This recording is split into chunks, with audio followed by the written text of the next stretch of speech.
Hello. So is this, am I able to just speak off the cuff? Is that okay? Okay. First, for starters, thank you so much for Arts Visalia for giving me this opportunity. I really appreciate the staff, the gallery space, the way I can speak my truth and my voice through my artwork. It's just a beautiful space and a beautiful group of people that I was able to have conversations with last night, and I'm so grateful for the opportunity. I'm also very transparent and open book, so unfortunately I may ramble and talk too much and say too many things that maybe you didn't want to hear about. makes things fun, but thank you so much to you guys for giving me the opportunity to be able to be honest and just talk off the cuff. My name is Angel Lesnikowski. That is a Polish last name. If you want to remember how to say it, if you've ever watched Monsters, Inc., you know of Mike Wazowski. If you could say his name, you could say my name. I am a Central Valley-based artist, but I'm a California artist, so I've traveled back and forth across California. I love living in Fresno because I'm able to drive to San Francisco, drop off work, and then the next day drive to LA and drop off work, and it's very, very convenient. I'm also a new tenure track professor at Bakersfield College and the director of the Jones Art Gallery there. I'm very proud of my job. I love working with my students, and I love bringing this real world atmosphere of the arts to my program. My work is separate from community. It's very selfish. I focus on my fear of dying. I have a genuine fear of the dark and possibly the forever dark. And because of that, I've done research into who I am as a person and where that fear comes from. I am born from a white cowboy from LA who has the conservative mindset, and he is a iconic cowboy with the black cowboy hat, black boots with the spurs. He was a rodeo cowboy. He's raced for different car racing sort of situations. He's traveled on horseback through many deserts of America. He is such a nomad, hippie, gun-loving dude. He is the exact opposite to my mom, who is an Assyrian woman from Iraq. She is fearful of wars, and she's brought in traumas into the home, but she's such a hardworking woman. She's an engineer for Caltrans, and they're both very polarizing people. And I was raised by two very converging cultures that never really got along. One thing I found similar in either their traumas or what they taught me or the experiences they've had in life, parents pass down their wisdom and their experiences to you, is that they both came from the desert in some way. So my mom is the Middle East desert, my dad is the Western desert. And because of all of the fears they have in life, I've equated the desert to that sort of negativity. The desert gave them something to be scared of. So in my work, which is usually large format, it's about my wingspan and my height if I'm standing. My pieces are quite large. I'll put the Western desert landscape, not the Middle East. I haven't explored that yet because I don't speak Surit, which is Assyrian, and I don't feel like I have the right to really reclaim that culture yet. I'm doing my own research into that. But I focus a lot on the Western desert because it was what I was raised around, what I camped in, or what I traveled through, so I can have personal experiences involved in the Western desert. I always do studies before I paint on my larger paintings. So for the cigarette box project, it actually started as a cheap way to practice painting landscapes over and over again. So instead of buying 8x10 canvases in a pack of 20 online or at the store and painting on those and then throwing them in a box and shoving them somewhere in the studio, because that's where they end up, truthfully. They're just practice studies. They're not supposed to be anything important. My large pieces are important. I found that cigarette boxes, the size that they are and how much material is put on them, do just as well in me experimenting with different landscapes and coming up with different compositions. So I remember I started collecting Seneca Silver 100s, which came from my husband's grandpa. And actually, for background on that, I've always collected cigarette boxes from family, friends. Since I was a kid, I remember my grandma smoking on the porch. I would collect her Marlboro Reds. My dad smoked on the porch. I collected his USA Light 100s. My friends smoked in high school. They were usually Marlboros Reds or Blacks because they were the cool brand. And then people throughout life that I've met, coworkers were usually Newports or Menthols. And I realized I had this obsession with collecting these packs because I find cigarette smoking and the idea of it very nostalgic and soothing. I don't smoke myself. I've never picked up a cigarette and I've never had a puff, but I appreciate what someone goes through when they're sitting there and relaxing. And as a kid, I remember sitting next to my dad and actually feeling the chemical reaction in my body when he would smoke and I would get that secondhand cigarette smoke. So in a way, I'm not a smoker, but I understand the idea of it, which is why I will never pick up a cigarette, because I have a feeling I would very much love to have it. With that being said, I met my husband about 4 years ago, staring at him now. And about 3 years ago, I got introduced to his grandpa. His grandpa is an old veteran man who's wonderful and sweet, and all he did all day was smoke a pack a day and watch the news. And at some point I asked my husband and my mother-in-law if they'd be willing to collect his packs for me. Obviously ask him, like, can you have his packs? And Angel collects your cigarettes. And so they would bring home about a carton a day. This man, he goes through a pack a day. A carton is when you can buy 10 in a pack together. Since he would go through a pack a day, he'd go through about a carton in a week and a half. And so it was typical for them to bring me tons of cigarette packs from this guy because he was going through them so quickly. And he lived in Porterville while I lived in Fresno. So it would be like a grocery bag full of cigarette boxes every month or so. At some point, I thanked him for them. I said, thank you so much for your cigarette boxes. I really appreciate it. I don't know what I'm going to do with them one day, but I do collect cigarette boxes. And he said, what do you mean you're collecting my cigarette boxes? And I realized that they were just taking them out of his trash, and he had no clue that I was interested in cigarette boxes. So I explained to him that I have a dream of doing something with the project. I'm an Anthropocene artist. That means I talk about human existence on this planet and yada, yada, yada. You can go into what that is. But I explained that to him.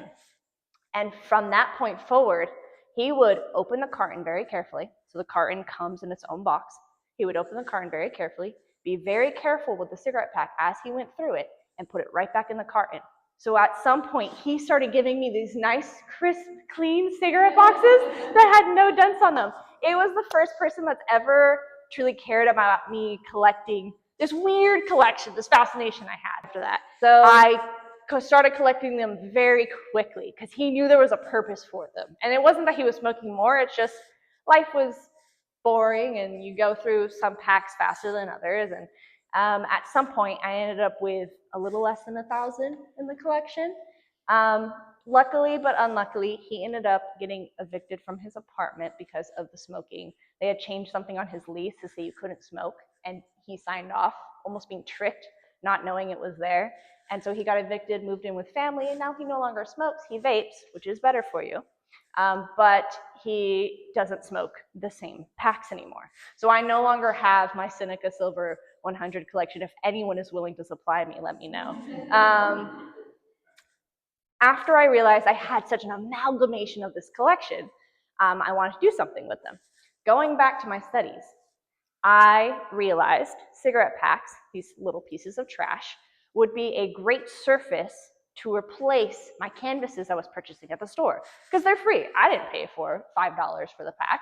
Someone else did and then gave it to me as trash. They were just going to throw it away. I might as well use it as its surface. So I sealed the contents of the cigarette smoker in the box. So like they unwrap their next cigarette pack.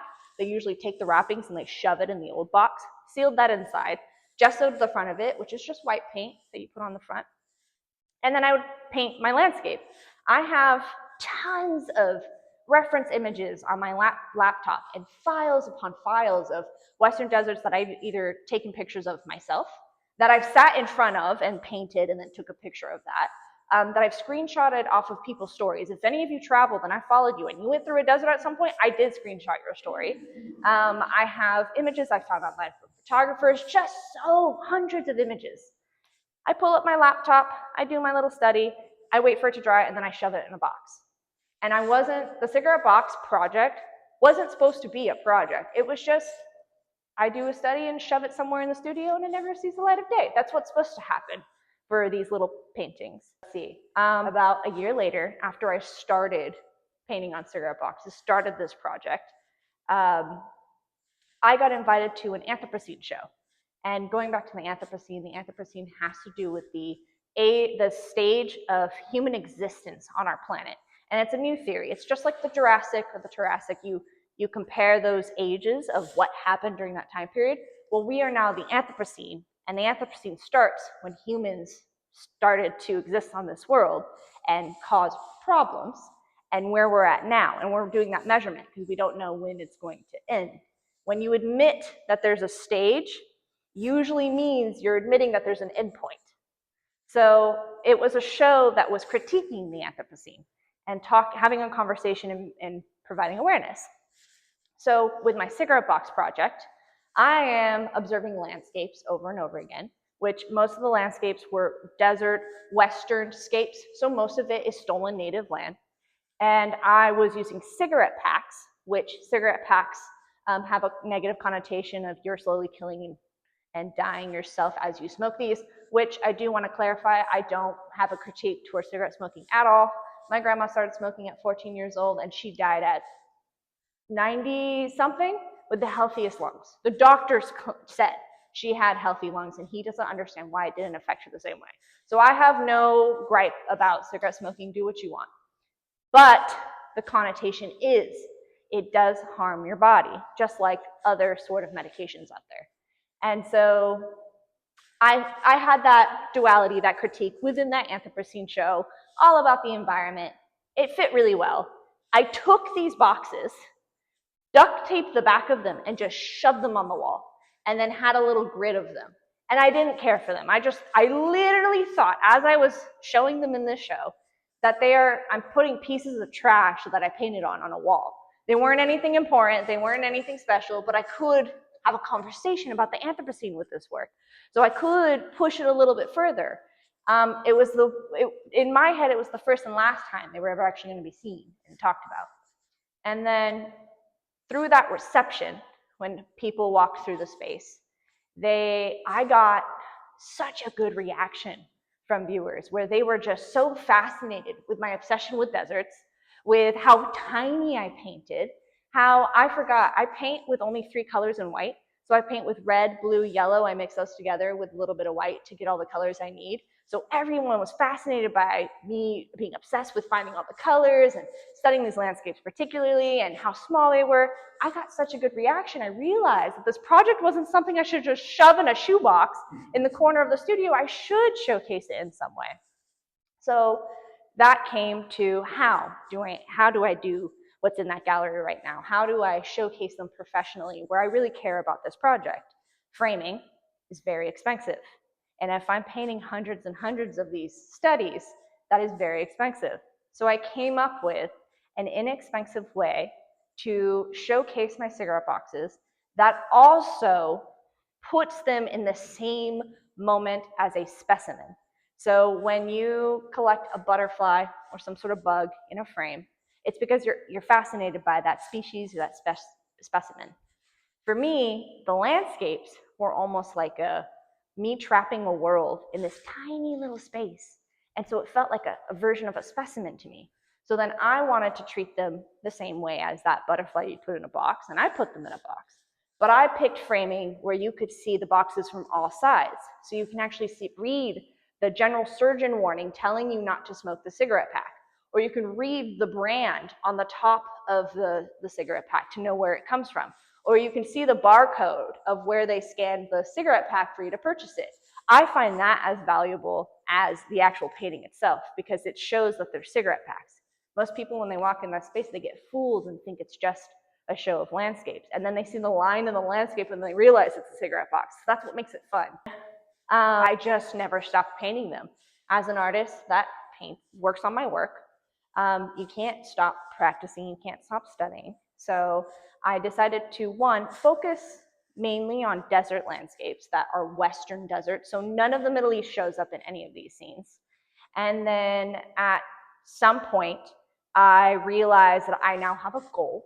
So I have about 1,000 Seneca Silver 100s. I should probably paint all 1,000 Seneca Silver 100s. I have a little less than 400 painted. I have a little more than 600 that I need to paint. So it's gonna take me a bit, but my dream is to have a giant wall just full of these wonderful cigarette boxes. Another thing I realized within the project is that as I was painting them, remember how I brought up the reference images from before? About 50 boxes in, I realized I didn't need those reference images anymore. I realized there was an equation to get a landscape right. You just needed that right rock next to that bush with that certain mountainscape and the sky a certain color, and you'd have it. You don't need much to make a desert Western landscape, especially someone who's painted them hundreds of times already. I don't need to follow a picture anymore. So now 80% of the project has turned into dreamscapes of me just challenging my brain to see differently, remember things differently. Can I paint this the way that I remember seeing it when I experienced it? Or these 5 images I remember on my laptop because I've observed them hundreds of times. Why don't I just take all 5 and combine them into one and see what happens? Not all successes. Some of them in there are and they don't look good. But some of them, I can't believe that came from my mind. And that's what's awesome about the project is the quality is different. And that could have been that I had a good painting day, which is good because I was studying and proving something to myself, or a bad painting day where I needed to work harder on my paintings and really push them further, or paint a few to warm up before I got to my large format work. It's worth it for me to go through the supplies because it's trash, and then the amount of paint I use is so minimal because they're so tiny that it's rewarding even if they don't turn out well. So sometimes for these exhibitions, if we have too many cigarette boxes, we'll delete some that maybe aren't as pretty as others. But I like keeping the lower quality, the ones that aren't as magnificent as others, on the wall because it shows how my brain was working at different times. And that's almost the same to that repetition of a smoker and how their brain works at different times, whether they're stressed and they need a break, or they're just doing it because it's a habit. It's the same thing when it comes to me painting over and over again. I hope I got through everything. There's so much. So I'm very inspired by Richard Mayhew. He's an African-American painter that actually recently died, I think 2024.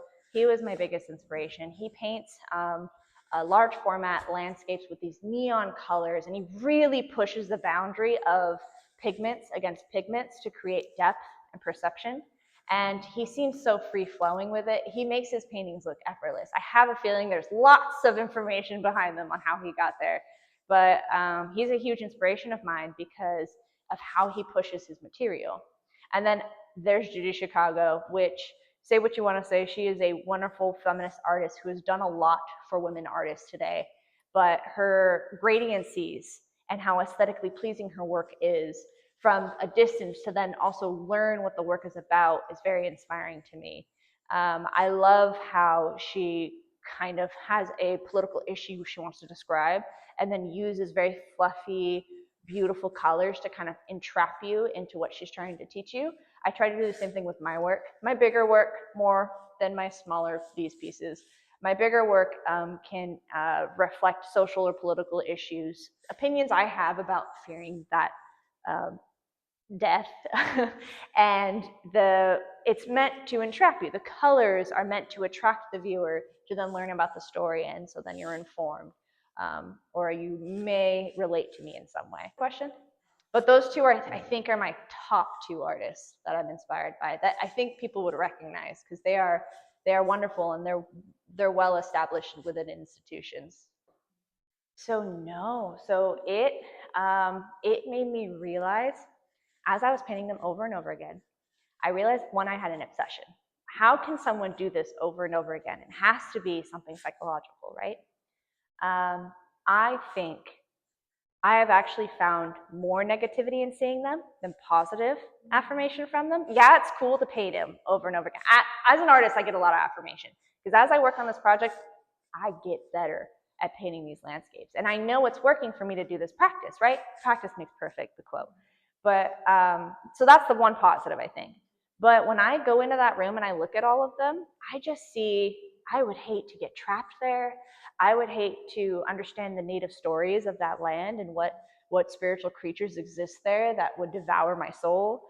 I would hate to find out what conspiracy theories are true, what our government is hiding in the desert landscape. It goes, yeah, it goes on forever how much anxiety I see in the desert. I don't want to be trapped in the desert. I've camped at Calico Ghost Town, which I think is a little bit of a glorified desert moment because it's Calico and they totally turn it into a tourist attraction. But I'd probably never agree to the Mojave or Palm Springs because Palm Springs, I feel like there are creatures out there that would get me, or there's something government related that's going to get me. Either way, I don't want to know. So that all comes from my parents' fear of the world. They fear their home, they fear their country, they fear their neighbors. My mom fears her body. There's just so much fear mongering that I was raised around. Like my parents are preppers, so we prep for a war. The only reason why I've had a passport is not to travel. I've had a passport since I was a baby. The only reason why we had a passport was not to travel, was just in case we need to escape, to get out of here. And there's little things like that that really psychologically messed me up into realizing that the world is scarier than what I think it is as a fluffy kid going through Fresno and going to school. Nothing happened to me, but I think something's going to happen to me because I was raised around fear. And so when I see these landscapes, while nothing has happened to me, I think there's something there because I was raised around fear. And going through them, I have not faced a fear because I don't actually go to the desert and see and feel like nothing's going to happen to me. Because what's another example? I live by the airport, the Fresno airport, which is a military base. And I still think, sorry, viewers online, I still think a bomb's going to drop on me at any moment. And that fear is not going to go away until I move away from that airport. The desert, no different. If I go exist in the desert or experience these landscapes over and over again, I'm still going to believe something's going to happen. Even if it will never happen, I'll still think it's going to happen at some point. So I haven't faced that fear, if that makes sense. I don't think I'll be able to, because I'll always believe something is there, even the theories or whatever scary spiritual stories are out there in the world. The good painted ones, but no. So psychologically, no. I don't feel comfortable with them. I know, as the artist who paints them, that something is wrong, and it feels like something is wrong. Does that make sense? You go to therapy because you're trying to help yourself, right? I'm painting these because I'm trying to help myself. Something is still wrong, but I'm trying to fix it, right? But technically, like painting them, actually putting paint to the surface, yeah, I love some of them. I have favorites in that room that I'm like, my brain was working that day. I understood how to do that, or I had a perfect, my hand wasn't shaky. I was very steady that day, so I could get the cactus to be perfectly straight in that one spot. There are some insane ones in there, and I do appreciate those because I just know like good painting days are always the best. Did that answer your question? Thanks for asking. What a wonderful question. No, but she's going to later this afternoon. And now I want to explore that. I don't think, this is going to sound dorky, but me and my husband, every once in a while, we'll go on a hike somewhere. And just to get into practice of plein air painting is when you go paint in person somewhere outside and you only have a certain amount of time to finish that painting.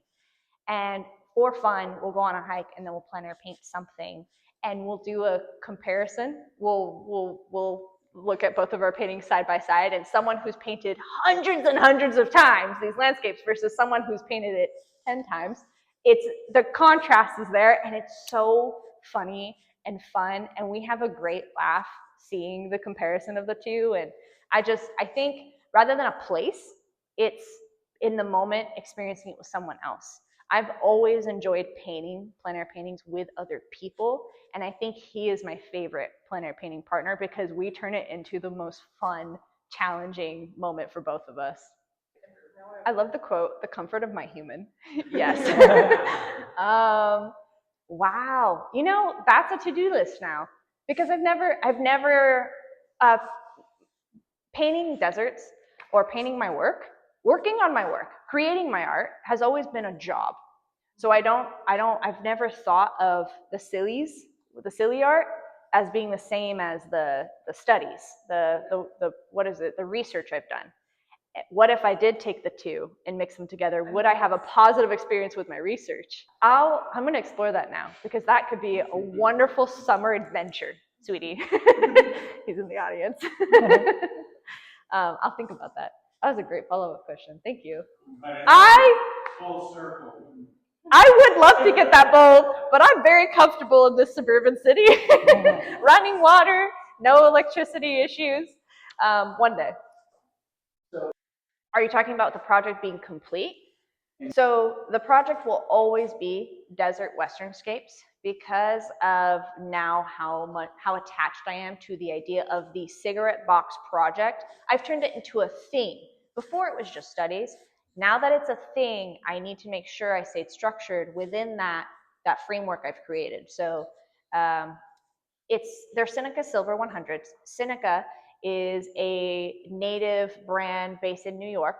And since they are a native brand based in New York, I figured it'd be best if I stuck with native land that is associated with negative connotations of the Western imperialism.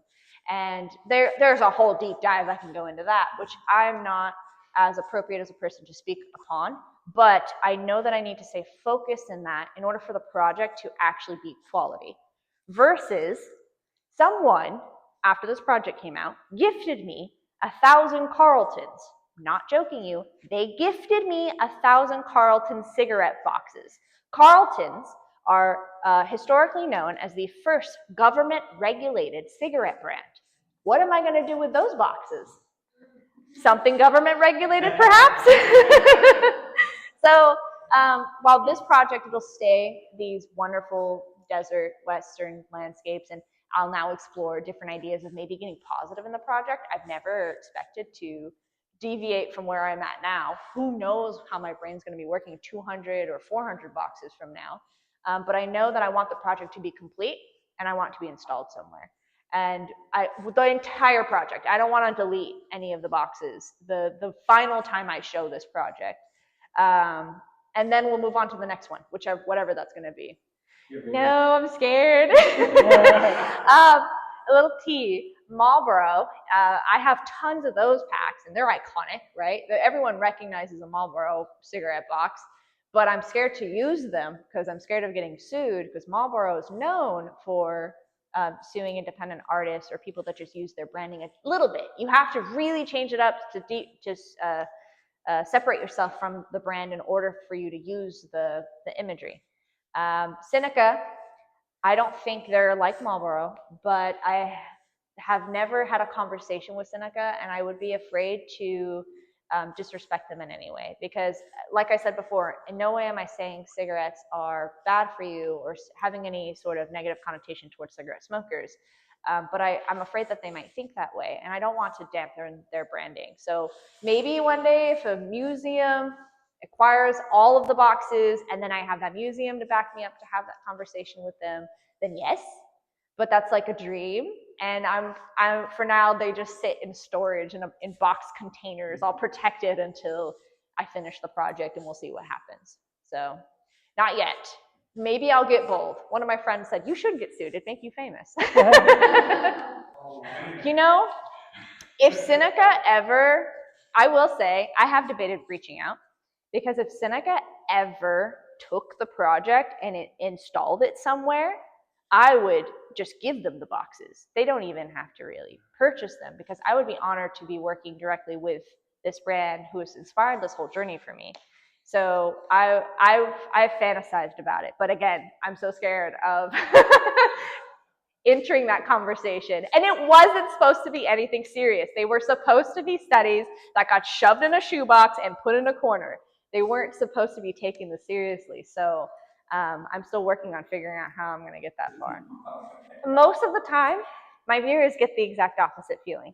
They feel nostalgic towards the boxes. Whether you're a cigarette smoker and you remember the smell, or you remember smoking, or you are a smoker, or desert landscapes. You lived in them, you grew up in them, you camped in them, you existed in them. You have a positive feeling towards the project because of your nostalgia. That is probably the feeling you're having. When I sell the boxes, as an example, I sell each one individually, and it's really hard for a person to pick one out of an entire collection, a collection that is also still growing. And what I tell someone who wants to pick a box is either they're a cigarette smoker and they should pick something based off of, they should pick a box that feels the most like them. Do they see themselves reflected in that box? Or pick the one that's most nostalgic to you. What did you grow up around? What do you remember when waking up from that cot and seeing the desert landscape? Maybe you remember what morning looked like or felt like or smelled like, and you see that in the box. That is what I recommend to someone who has to pick what their favorite box of the entire collection is. What relates to you the most? For me, my favorite boxes are the most colorful boxes. While I do present myself a certain way, I love color. I'm obsessed with color theory and really pushing the boundaries of color. I love certain color mixtures where they seem impossible, but they work and I can make them work, I swear. And my favorite boxes in the exhibition are the ones that are full of the most rainbow, pastel, pinks, brightness, crazy, out of pocket colors that may not actually exist because it may have been from my brain. And those are the ones that I feel relate to me the most. If actually, me and Tracy, we picked out the 4 that are next to the artist statement are my favorites right now, which next show it'll be different because it changes every time. But if you look at them, they all look similar in some way. And I see myself in those boxes, those 4, in some way. And I don't know how to explain it because I don't look like them. And I'm not nostalgic towards them because I didn't grow up in the desert and I actually avoid the desert. So I don't have that same feeling. So why am I so attracted to them? So there's something in me that relates to those certain boxes somehow. Still haven't figured it out. Maybe I will. For this project, someone had asked me during the reception, why don't you bud them next to each other so you get one large piece? And the reason why I don't bud them next to each other is because, you know, the ones that I talked about that aren't that great, they end up getting overshowered by the ones that are incredible. So that one disappears because you're just so fascinated by the one that's incredible. So what I did is separated them, give them all their separate, wonderful platforms, treat them all equally, and that shows that the artist is valuing them all the same. So hopefully the viewer does too. So psychologically, that's why they're not next to each other. And then your other question, I forget what it was in the beginning. Oh, the Giorgio piece. Oh, so I purposely don't put any proof of life in the pieces that show that there was an existing animal or human, because I'm trying to show you that fear that I'm talking about, where you're in this vast desert landscape. One of them in there, the mountains and hills go on forever and ever. It doesn't seem like they ever stop because then they turn into this fog. So it feels like there's more beyond that fog. If I had put a skull or a person and showed that there was a living thing, a breathing thing, a mammal existing within the space, suddenly you're comforted because you know that there are animals around. There's life around, living in this space, thriving. I got rid of that so you wouldn't feel that comfort. Yeah, it is. Yep, there's nothing that shows that there's proof of human existence or animal existence in any of these pieces.